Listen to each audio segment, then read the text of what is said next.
In the late summer of 1945, at an American-run detention enclosure in Western Europe, a bizarre administrative problem crossed the desk of a U.S. camp commander. A group of captured German female military auxiliaries, recently processed for official repatriation, formally petitioned the authorities to cancel their release. By every standard of warfare, prisoners of war should have been desperate to go home. Instead, these women were begging to remain behind barbed wire under armed American guard. Why would anyone intentionally choose an enemy prisoner camp over returning to their own country?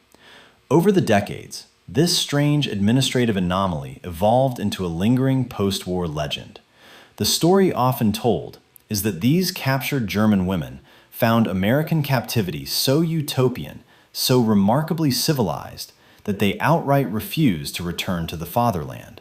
It is a compelling narrative that neatly frames the victors as benevolent saviors. But when you begin peeling back the layers of declassified military logs, provost marshal reports, and personal diaries from the summer of 1945, a much darker and more complex friction emerges between comforting historical myth and cold, documented reality. By investigating the actual conditions inside these Allied enclosures and tracing the specific origins of these requests, we are forced to answer one crucial question. Were these petitions the result of a genuine ideological awakening among the defeated, a highly embellished post-war fabrication, or simply a desperate biological calculation for basic physical survival? To understand the genesis of these bizarre petitions and the mindset of the women who authored them, we must first examine what the very concept of freedom actually meant in the chaotic, uncertain weeks immediately following the German surrender. When the guns in Europe finally fell silent in May 1945, the logistical war for the Allied command structure was just beginning. The unconditional surrender of the Third Reich placed an unprecedented burden on the United States military. Almost overnight, American forces inherited direct administrative responsibility for millions of disarmed enemy personnel. The sheer mathematics of the capitulation were staggering.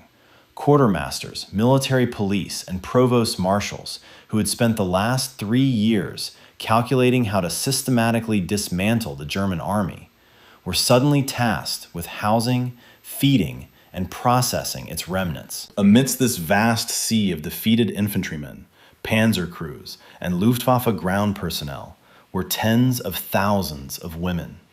They were the Wehrmachthelferinnen, the female auxiliaries who had formed the critical administrative and logistical backbone of the German war machine. They had served as telephone operators in frontline command bunkers, nurses in mobile field hospitals, and searchlight operators in anti-aircraft batteries. When the military apparatus collapsed, they were scooped up by advancing Allied columns alongside the combat troops. Interned in separate enclosures across Western Europe, these women found themselves caught in a strange, unprecedented administrative purgatory. Initially, the American detention system was severely overwhelmed. The infamous temporary enclosures along the Rhine River were desperately undersupplied, plagued by exposure, disease, and malnutrition. But as the summer of 1945 progressed, the immense logistical might of the U.S. military began to stabilize the situation in permanent camps. For the female prisoners held in requisitioned barracks, converted schools, and heavily fenced compounds, a rigid, predictable routine took hold.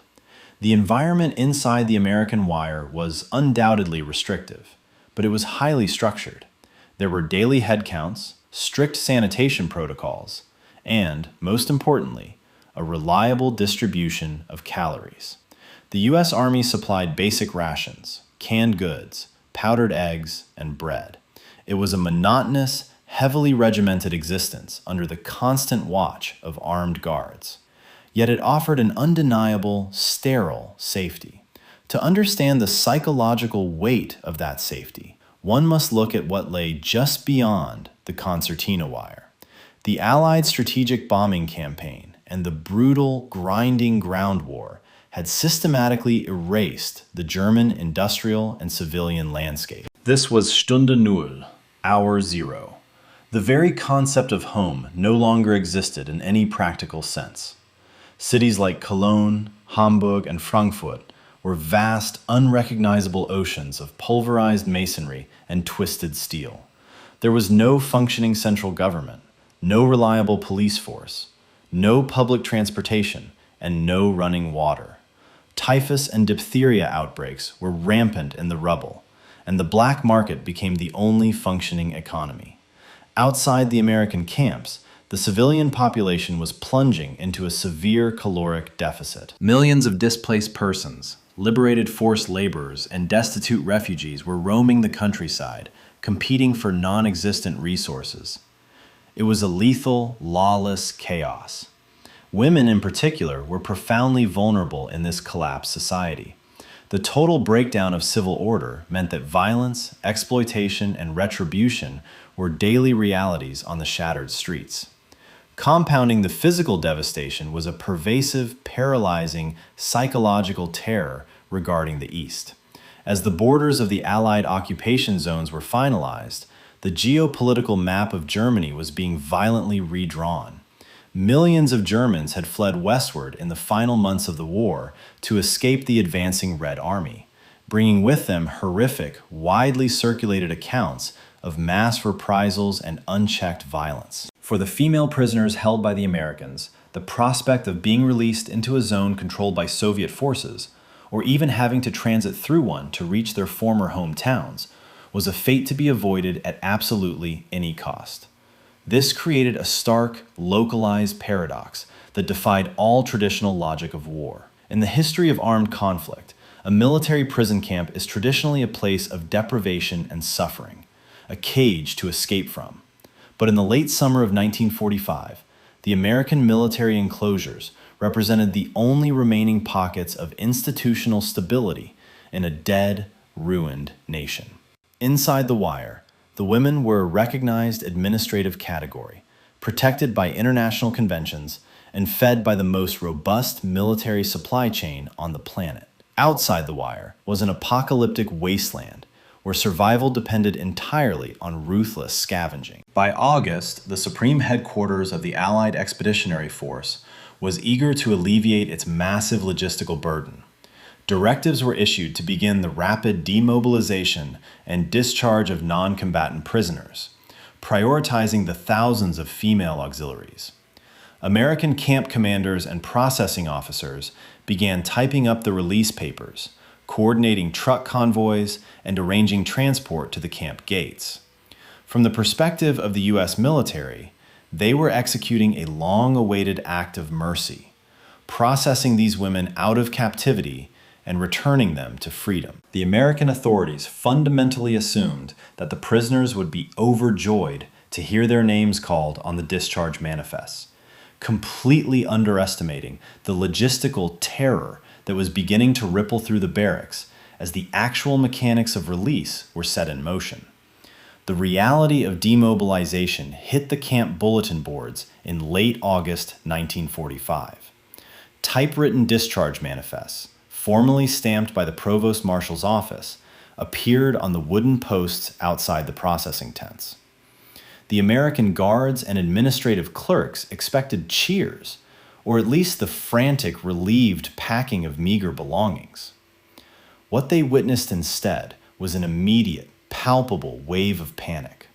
When the first names were read over the camp loudspeakers, the women did not rush toward the gates. They froze. Some broke down weeping. Others began frantically conferring in the cramped corners of their requisitioned barracks. Within 48 hours, this quiet terror materialized into unprecedented bureaucratic resistance. Localized protests erupted inside the enclosures, though not in the form of riots or physical violence. Instead, they manifested as desperate, highly organized appeals. Delegations of female prisoners approached the American camp commanders, clutching hastily written petitions drafted on salvaged military stationery. They did not ask for better rations or improved living conditions. They explicitly asked to be retained as prisoners of war, When bewildered camp officers explained that the Geneva Convention and Allied High Command directives mandated their immediate release, the women countered with astonishing proposals. They volunteered to perform the most grueling menial labor required by the occupying forces. They offered to scrub floors, launder uniforms, dig latrines, and clear heavy debris, indefinitely and entirely without pay, if the Americans would simply agree to keep the compound gates locked and the guard towers manned.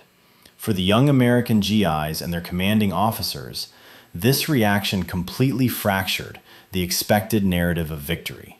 The United States military viewed itself as an army of liberation, handing these captives the ultimate gift of personal freedom. But through the eyes of the Wehrmachthelferinnen, the discharge papers were not tickets to liberty. They were eviction notices into a lethal wasteland. Many of these women originated from eastern territories like Pomerania, Silesia, and East Prussia. Their former hometowns were now firmly under Soviet administration or had been physically erased by the strategic bombing campaigns. To be loaded onto a military truck and deposited at a shattered railway station meant navigating the lawless post-war ruins as an unaccompanied female with no food, no shelter, and absolutely no physical protection. The administrative machinery of the United States Army was designed to process thousands of bodies a day, pushing them out the gates to relieve the crippling logistical strain on the occupation forces. But this sudden, organized refusal to leave created a bizarre and unexpected bottleneck. The raw, biological survival instincts of the captives had collided directly with the inflexible demobilization schedules of the military bureaucracy. Suddenly, American camp administrators found themselves staring down a severe dilemma. Force these desperate women out into the devastated streets at the point of a bayonet to satisfy a discharge quota, or violate direct protocol to prevent a localized humanitarian disaster. For the American officers managing these enclosures on the ground, the situation presented an immediate and paralyzing contradiction. The captains and majors of the military, police, and garrison commands were caught squarely between the desperate human faces crowding their administrative tents and the unyielding teletype orders clattering out of higher headquarters. On a local, tactical level, a delicate and highly unauthorized balancing act began to emerge. The camp administrators were looking at women who were offering a massive pool of free, disciplined labor. Many of these American officers, tasked with managing sprawling, muddy compounds, maintaining vehicle fleets, and organizing mountains of captured enemy equipment, quietly recognized the utility of this workforce. Some local commanders attempted to compromise. They began quietly filing requests to reclassify specific groups of these female prisoners as essential civilian labor, hoping to bypass the strict demobilization quotas. They argued, through official military channels, that releasing the women would actually hinder camp operations, while privately knowing that pushing them out the gates amounted to a death sentence. But higher headquarters did not deal in human faces. They dealt in staggering mathematical realities. At the Supreme Headquarters, the logistics officers and quartermasters were fighting a losing battle against a continent-wide caloric deficit. By the late summer of 1945, the United States forces in the European theater were responsible for feeding millions of disarmed enemy forces, millions of displaced persons, and a completely shattered German civilian populace. The mandate from the top was absolute: depopulate the prisoner enclosures as rapidly and systematically as possible. Every 10,000 prisoners discharged meant thousands of tons of rations, medical supplies, and guard resources freed up for the looming, catastrophic European winter. To the generals, holding on to female auxiliaries, who were no longer an active security threat, was an unacceptable logistical luxury. The orders coming down the chain of command were cold and inflexible. Deny the petitions, enforce the discharge quotas, and clear the barracks. This bureaucratic standoff might have remained a quiet administrative footnote had the terror inside the wire not suddenly amplified. The American camps were heavily guarded, but they were not information vacuums. Despite strict censorship and isolation, the devastating reality of the outside world began to bleed through the concertina wire. The primary vectors for this panic were the endless columns of refugees and displaced persons walking the ruined highways past the camp perimeters. Through shouted conversations across the fences, smuggled notes traded for cigarettes, and rumors carried by newly captured transit prisoners, a horrifying mosaic of the new Europe took shape inside the barracks. The news filtering into the camps was apocalyptic. The women learned that the eastern territories, Pomerania, East Prussia, Silesia, were effectively gone, annexed and placed under Soviet and Polish administration. For thousands of the female prisoners, this meant their hometowns no longer belonged to Germany. But it was the reports of what was happening on the roads leading west that triggered the most profound psychological collapse. Whispered, fragmented accounts detailed a landscape of absolute lawlessness. They heard of trains being endlessly halted and boarded by marauding bands in the Soviet occupation zones. They heard of the complete absence of a civilian police force, of mass starvation in the bombed-out urban centers, and of unchecked, systemic violence targeting women in the undefended ruins. While the American military tightly controlled the official flow of news, these grassroots intelligence networks confirmed the women's darkest fears. The society they had known was completely extinct, replaced by a predatory void.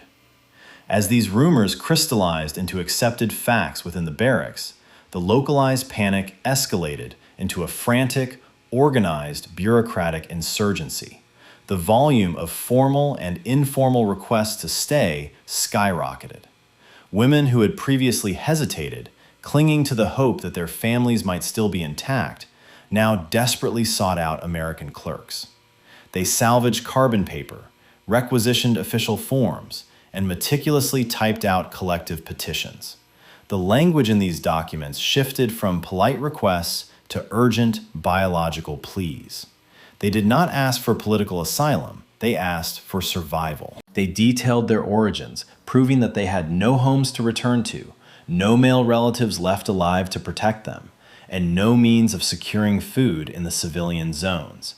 They offered to surrender their basic rights, volunteering to remain under military discipline, sleeping on wooden bunks, and surviving on the minimum caloric allocation, simply to avoid being expelled into the chaotic unknown. Yet, this desperate pragmatism was not universal, and it ignited a bitter ideological civil war within the very confines of the prisoner barracks. The female auxiliary ranks were not a monolith. Mixed among the telephone operators and nurses were former high-ranking members of the League of German Girls, ideological hardliners and loyalists who still clung fiercely to the shattered dogma of the Third Reich. For these women, many of whom were attempting to hide their political affiliations from American interrogators, the sight of their fellow Germans begging the enemy for sanctuary was a sickening display of weakness. In the cramped, humid confines of the sleeping quarters, away from the eyes of the American guards, an intense psychological pressure was brought to bear. The loyalists viewed the reluctance to return as the ultimate betrayal of the German spirit. They argued that true patriots must return to the rubble, to share in the suffering of the Volk, and to begin the silent resistance against the occupiers. They held clandestine tribunals, whispering threats and ostracizing the women who drafted the petitions to the Americans. They accused the petitioners of trading their national honor for a can of American rations. But this ideological intimidation ultimately fractured against the hard wall of biological reality. The hardliners completely failed to grasp a fundamental truth of human nature. Political ideology cannot compete with a guaranteed daily ration of bread, a secure medical tent, and clean drinking water.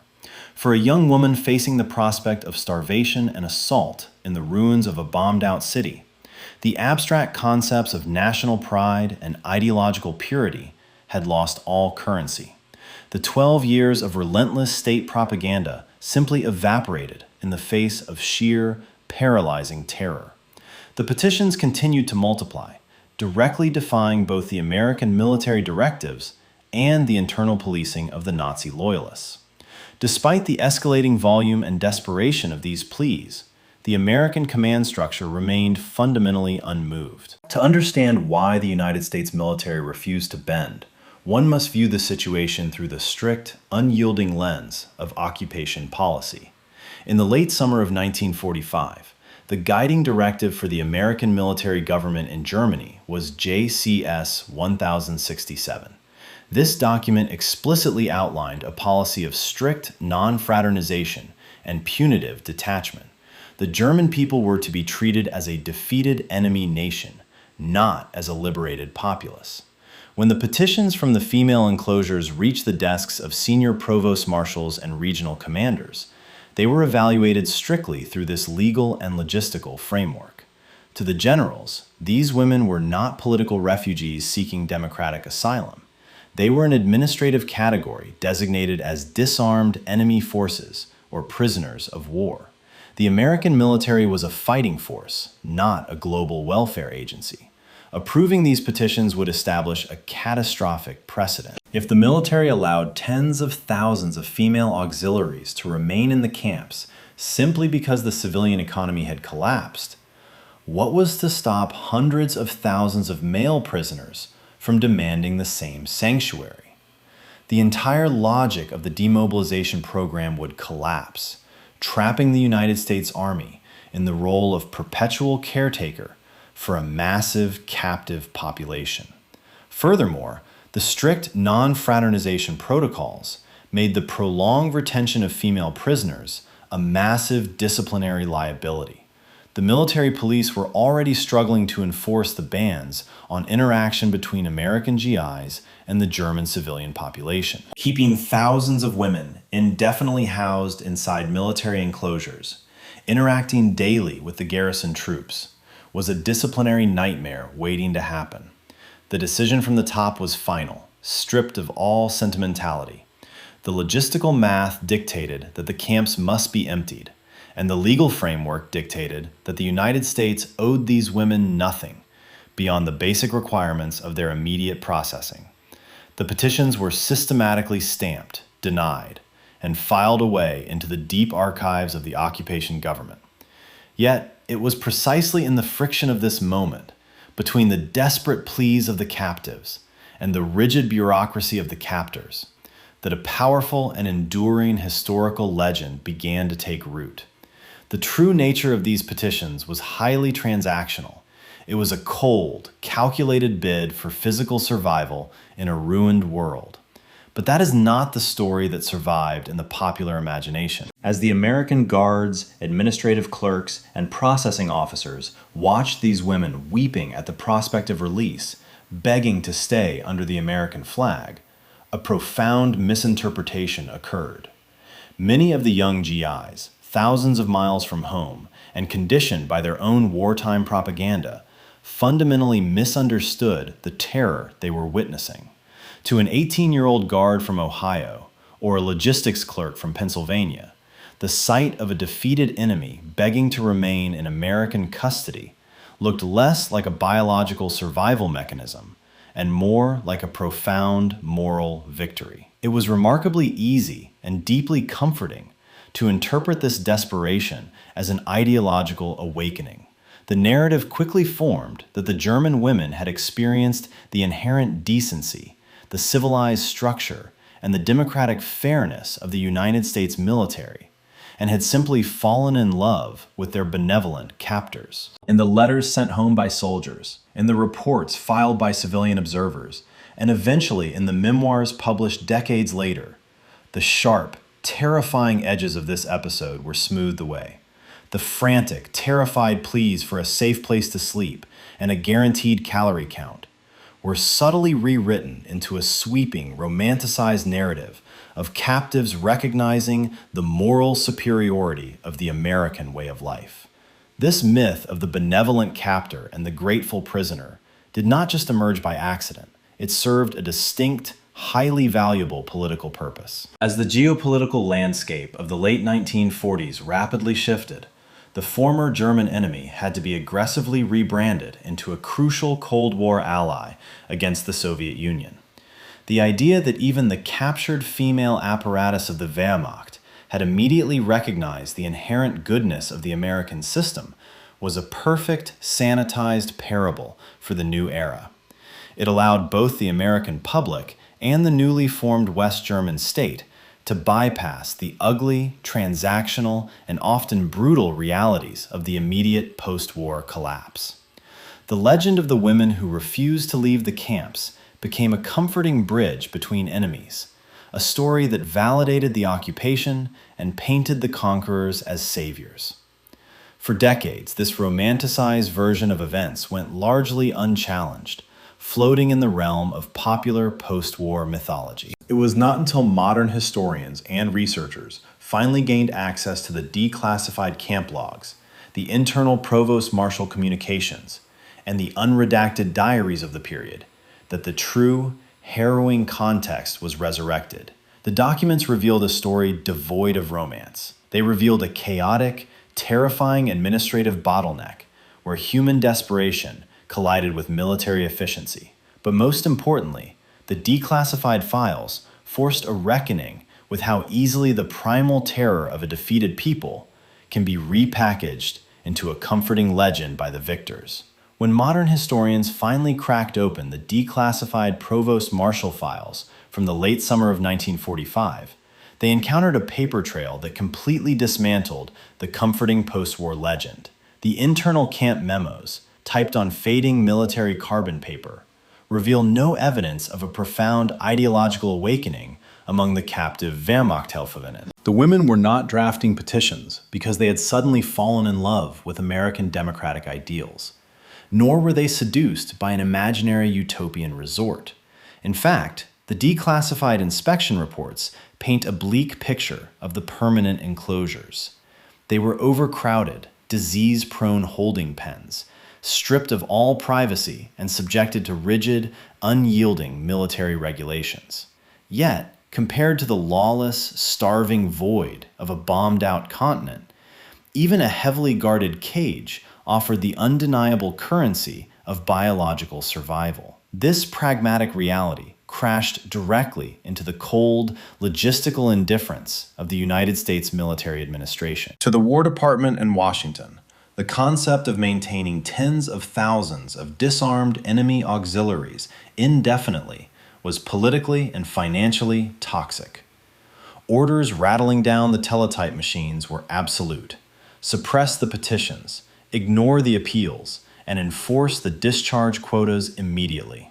The popular post-war narrative, which framed the American soldier as a benevolent savior whose captives refused to leave, was largely a strategic exaggeration. It was a useful Cold War trope, aggressively amplified in later years to draw a sharp moral contrast between Western captivity and the well-known brutal realities of the Soviet Gulag system.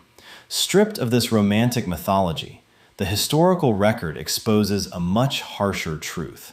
As the strict military deadlines for camp depopulation arrived, the American gates were locked open, leaving the women stripped of their final administrative refuge and entirely out of options. The final morning of the camp liquidations arrived with the heavy mechanical roar of idling engines.